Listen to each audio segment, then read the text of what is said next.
Hi, and welcome back. Today we're looking at secret number 3, the new opportunity, which is by far the most important, vehicle of change in creating the mass movement.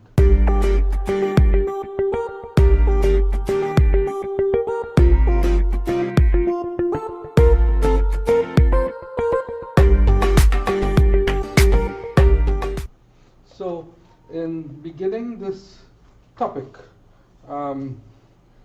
it's the last piece of the puzzle for creating the mass movement. We started with the charismatic leader, and then we discussed the cause, which is the future, and then we are now at the new opportunity, which is the vehicle for change. The difference between having some modest success and changing the world comes down to understanding and implementing this new opportunity, which is the vehicle of change. When you study a successful mass movements in the past, you will notice that each of their leaders offered their followers to follow a new opportunity.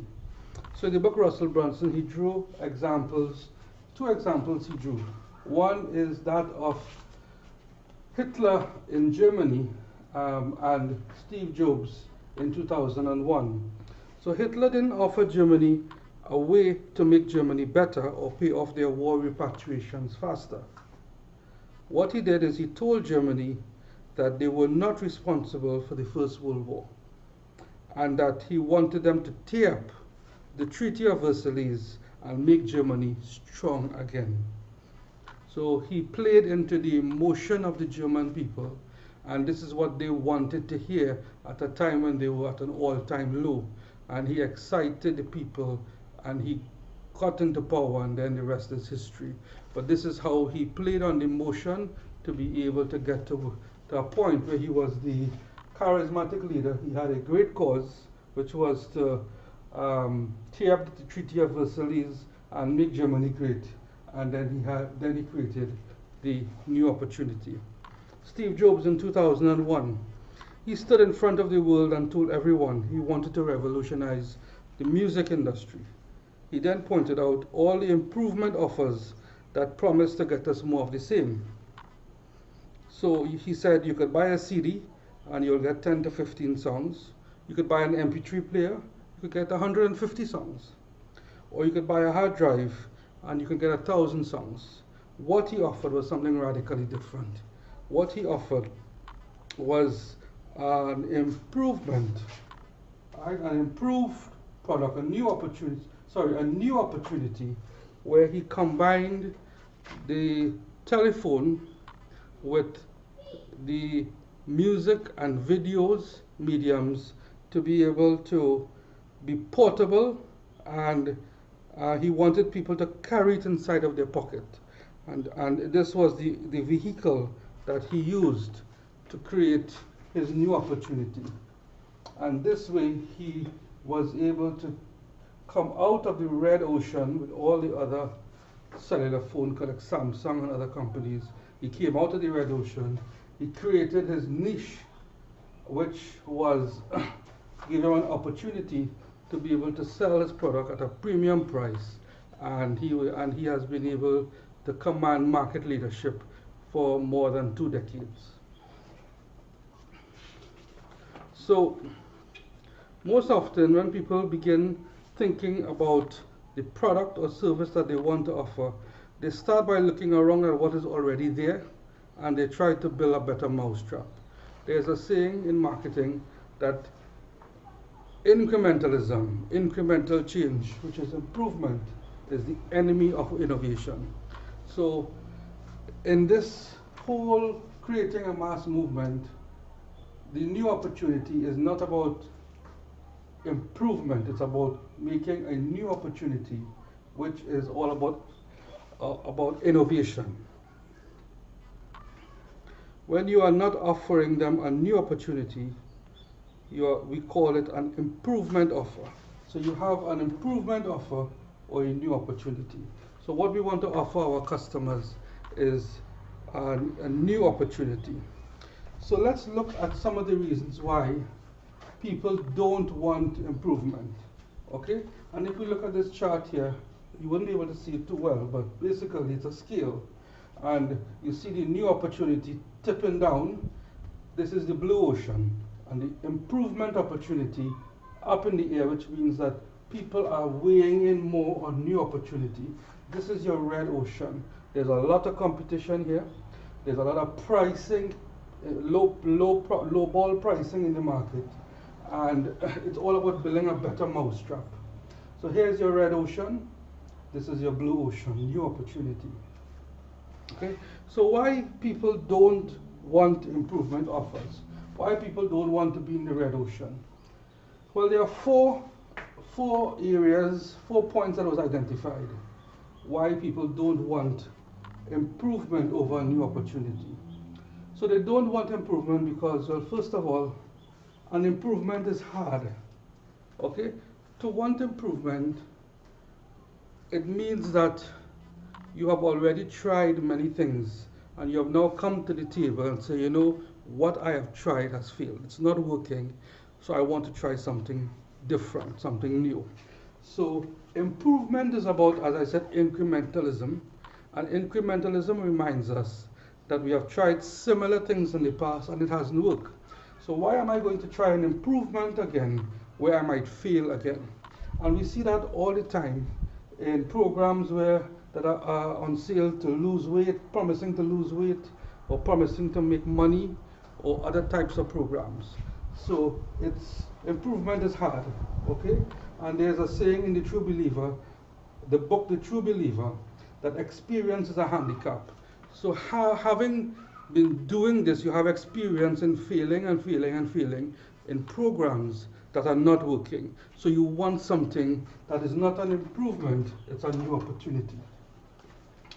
So the other point made was desire versus ambition.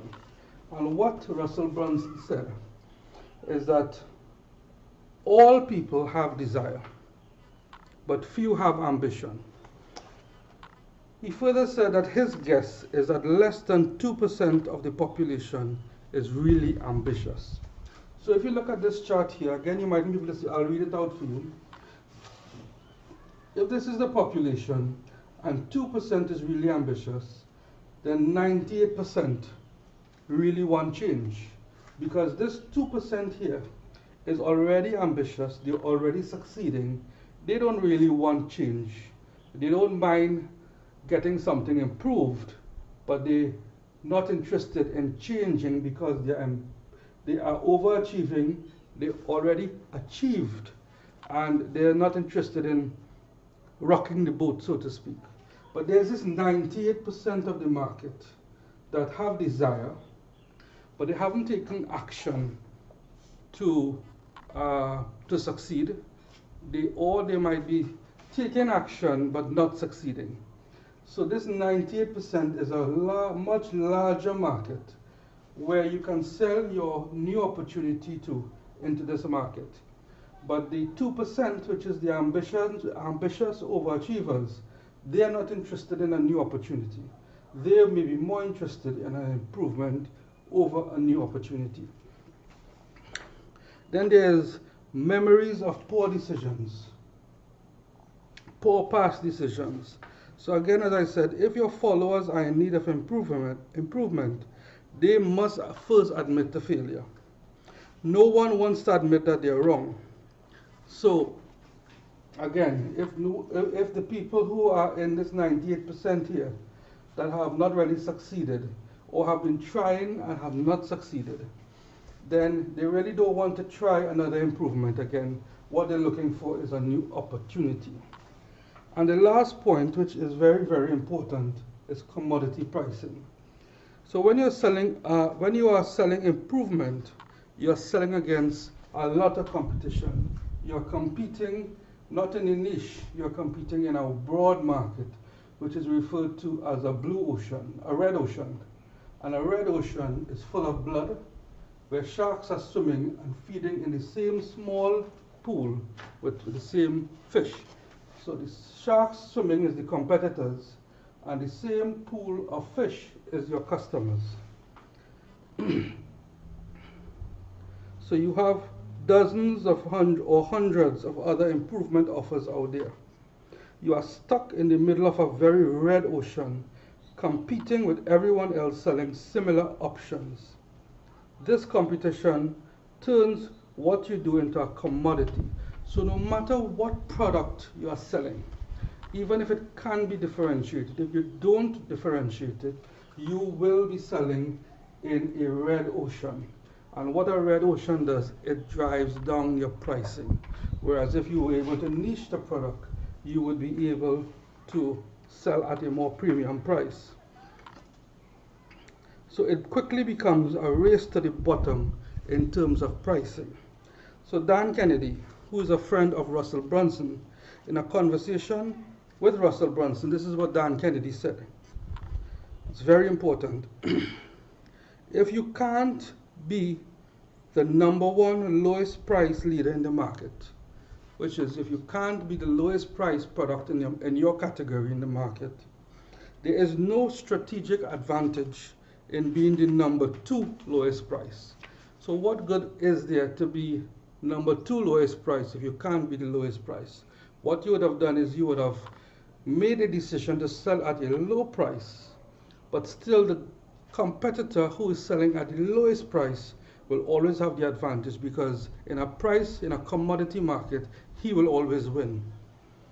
So in other words, if you can't be the cheapest, then you need to become the most expensive. And you can't do that when you're fighting inside of a red ocean.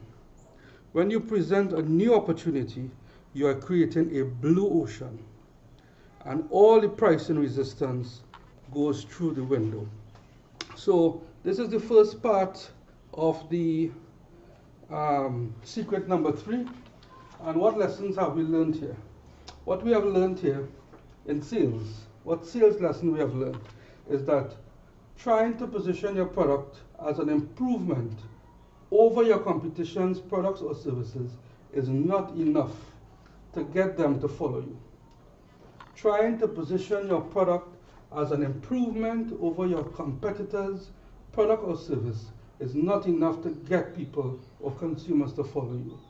They will not, that strategy will not take you into a blue ocean. The vehicle for change has to be positioned as a new opportunity, a groundbreaking product, like what Steve Jobs did with Apple. Okay, it was groundbreaking, never been done before. Okay, so let's remember the Steve Jobs example. So in our next video, we'll continue on secret number 3, the new opportunity, and what we'll be looking at would be the only thing that causes people to move, which is status, and 2, why people crave new opportunities. So this will be covered in the next video. So until then, my friend, thanks for viewing.